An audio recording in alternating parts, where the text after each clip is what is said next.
نحمدہ ونصلی علی رسول۔ آج میں آپ کو بتاتا ہوں کہ جس طرح نظر بد کا اثر ہوتا ہے اس طرح نظر نیک کا اثر بھی حق ہے۔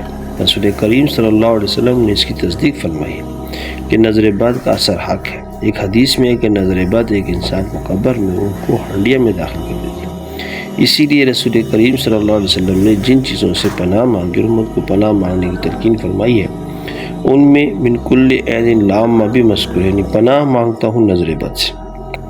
صحابہ کرام رضوان اللہ عنہم اجمعین میں سے حضرت سہل بن حنیف رضی اللہ عنہ کا واقعہ معروف ہے کہ انہوں نے ایک موقع پر غسل کرنے کے لیے کپڑے اتارے تو ان کے سفید رنگ تندرست بدن پر حضرت عامر بن ربیعہ رضی اللہ عنہ کی نظر پڑ گئی۔ ان کی زبان سے نہیں لگے، میں نے تو آج تک اتنا حسین بدن کسی کا نہیں دیکھا۔ یہ کہنا تھا کہ فوراً حضرت سہل بن حنیف رضی اللہ عنہ کو سخت بخار چڑھ گیا۔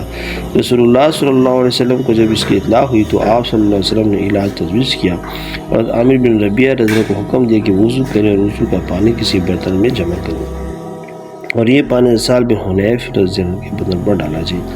ایسے ہی کیا گیا تو فوراً حضرت سہل بن حنیف رضی اللہ عنہ کا بخار اتر گیا اور وہ بالکل تندرست ہو گئے۔ اس واقعے میں آپ صلی اللہ علیہ وسلم نے عامر بن ربیعہ رضی اللہ عنہ کو یہ تنبیہ بھی فرمائی کہ کوئی شخص اپنے بھائی کو کیوں قتل کرتا ہے؟ جب ان کا بدن تمہیں خوب نظر آیا تو تم نے برکت کی دعا کیوں نہ کی؟ نظر کا اثر حق ہے۔ اس حدیث سے بھی معلوم ہوا کہ جب کسی شخص کو کسی دوسرے کی جان و مال میں کوئی اچھی بات تعجب انگیز نظر آئے تو اس کو چاہیے کہ اس کے واسطے یہ دعا کرے کہ اللہ اس میں برکت عطا فرمائے۔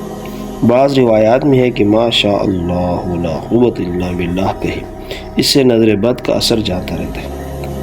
یہ بھی معلوم ہوا کہ کسی کی نظر بد کسی کو لگ جائے تو نظر لگانے والے کے ہاتھ پاؤں چہرے کا غسالہ اس کے بدن پر ڈالنا نظر بد کے اثر کو زائل کر دیتا ہے۔